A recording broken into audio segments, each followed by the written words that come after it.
I've been trying to find a way to write about this, and I decided, you know what, I think I can do a better job speaking about it. So there's been a few incidents since I've been here in Jamaica. It's been 3 weeks.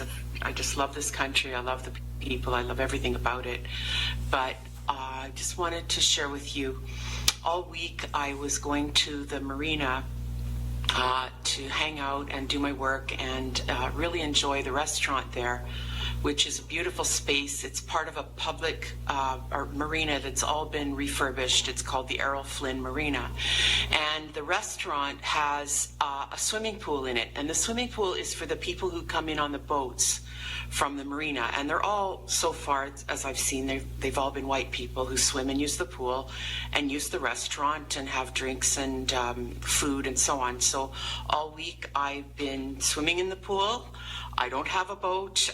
No one questioned that, of course, because my skin's white and I fit in. And I wasn't trying to get away with anything. In fact, the manager of the restaurant, who's Cuban, was so cool about everything. He said it was no problem for me to swim there. And I mean, it's just part of the restaurant, kind of, you know. It's the way they've set it up is really what I'm upset about. Well, actually, no. What I'm really upset about is what happened yesterday. So all week, so yesterday was Thursday, so that's the 4th day. So yesterday, I invited a friend of mine who's Black Jamaican, very dark, what you guys say, blue-black, you know, very dark-skinned Jamaican, to come there and meet me for a drink. So he came there, and he wasn't coming for a swim or anything like that. I was going to have a swim, and the security guard came up and told him that he has to tell me that the management says that I'm not allowed to swim in the pool.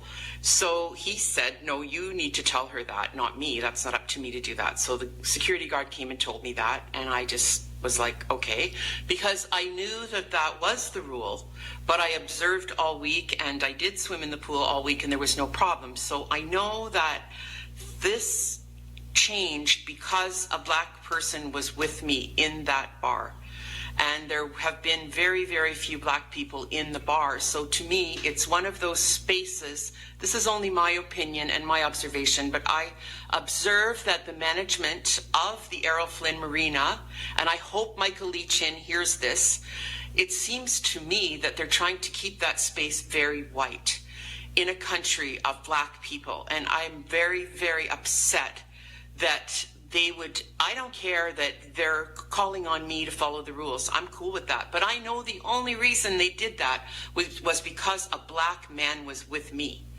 So that's the part that I'm really calling out, you know. So then we left and went to the beach. They have a beach, what do they call it? Bikini Beach, to go swimming there. And it was 5 to 5, and the security guard came, a woman, and said, we can't swim there because they're locking the gates. So this is another thing now, this is another issue, but it's like, what are you talking about? How can you lock the beach? First of all, like, that was always a public space for people from Port Antonio have gone swimming in that area. We used to call it the Reef. And the first hotel that was ever built in Jamaica for tourism was the Reef at that area, which burnt down. And then we always went swimming at the Reef, and it was a public space. So now they've made this other beach they call Bikini Beach, and they lock it up at 5 o'clock. And I'm like, what in the heck is going on?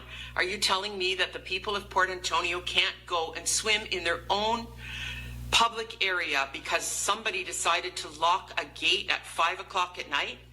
That just doesn't make sense to me at all. And you know, the sad thing is that hardly anybody is using that area because of all these rules. And I said to the security, like, this is Jamaica, what kind of rules are these? All these Jamaican rules, I've never heard of these rules before. What are you guys trying to do? I think you're trying to keep the public out of their own spaces. You're trying to keep that marina for the white people that come as tourists. And that is wrong. It's wrong, it's wrong, it's wrong. That space is a public space. That's for the people of Port Antonio. And if you want to have your little swimming pool for the rich white people that come in on their yachts and get drunk and try to, no, I'm going to stop. Okay, I'm not going to go there. Take that back. If you want to do that, then build the swimming pool somewhere else. Don't have it in the restaurant that we all want to use. That's the only place in that whole area where you can get changed or do anything where there's a washroom. All the other washrooms they've built and the other public buildings they've built are all totally run down and not being used. And I'm calling out the Jamaica Tourist Board and whoever's running this Errol Flynn Marina to smarten up and get these buildings fixed and start allowing the public to come back in and use their space. That space shouldn't just be for the white people that come in on boats, the rich white tourists that come from all over the world. No, this is for Port Antonio, for the people that live here. So that's it for today, and I'm glad I got that out, and I'd love to hear from you. I know there are other people, especially in mixed race couples who are Jamaican, that experience this. The black partner gets interrogated and stopped and questioned, and you know, the white person just walks right through. We have all the privilege in the world. Nobody ever stops us. Nobody ever says a damn thing to us. So I just feel sick that that's happening in this country. And I really want to call it out, and I want to have a discussion about it. I want to have a conversation. I want to start this conversation to really try to bring awareness. And if any of you are watching and listening and you know who I should be contacting in regards to the Errol Flynn Marina, which I understand Michael Lee Chin did a lot to redevelop that, but as far as I understand, that's still a public space. You know, who I should speak to, or if you know a person of influence, if you want to pass on my video to them so they know what's going on, I would really appreciate it. Okay. Thanks, everyone. So this white lady comes in, she says something that we've always been saying, right? So I guess now it's time to listen. My people have a complex, man, and I've been saying this. Y'all don't listen until foreigners say it or white people say it. It's better when foreign white people say it, because then you really listen. She spoke about some very serious issues in Jamaica that we've been talking about. If you look up SouFLoTV's message to Andrew Holness, this is right when Andrew Holness won the election, right, and became the Prime Minister of Jamaica. I did a letter to him video where one of the things I talked about, because people said, SouFLo, please send this in your letter. The letter was about this exact thing. Closing off these beaches, these public areas, or once known public areas in Jamaica, forbidding citizens to go to their own beaches because they're becoming privatized, right? So it's the whole other case of the whole island being sold out to foreigners. Who did she say was managing the restaurant slash swimming area, whatever hotel that was? A Cuban, not a Jamaican, a Cuban. And I guarantee you it's not owned by a Jamaican, right? Now, the part about the light skin, dark skin, I guess she don't really know Jamaica. Why do you think so many people in Jamaica bleach their skin?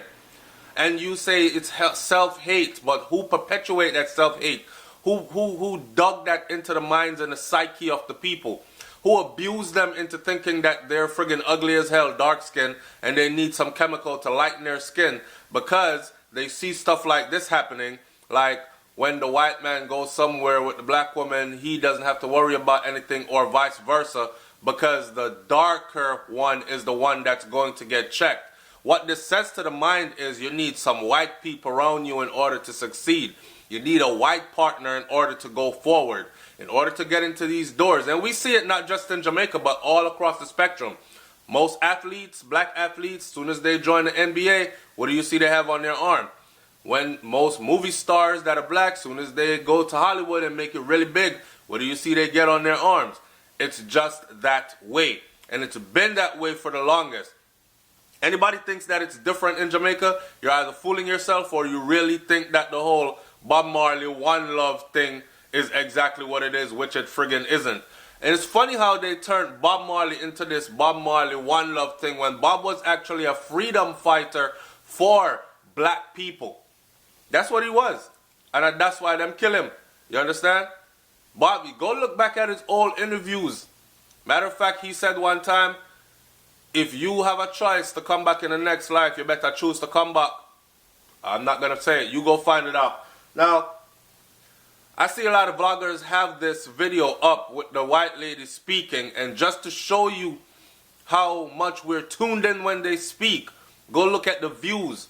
And this stuff got put up last night because it got sent to me last night. I didn't want to do anything on it, but so many people have sent it to me. I'm actually up this morning trying to get ready to go for work, but so many people sent it to me. I figured, hey man, I got to do something on it, let my audience hear and see. So the whole privatizing the public beaches in Jamaica, locking down Jamaica, treating white people or lighter skin better than darker skin, all these are things that's been happening in Jamaica. It's nothing new.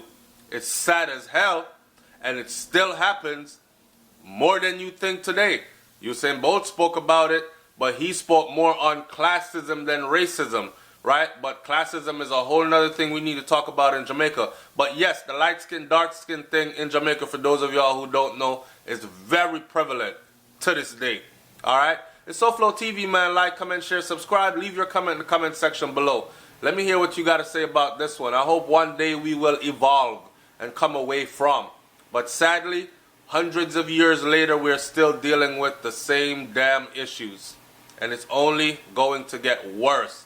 Especially in a place like Jamaica, where the place is being sold out to foreigners that are lighter skin. And the darker skinned Jamaicans, the inhabitants of, y'all figure it out. I'm out. Peace.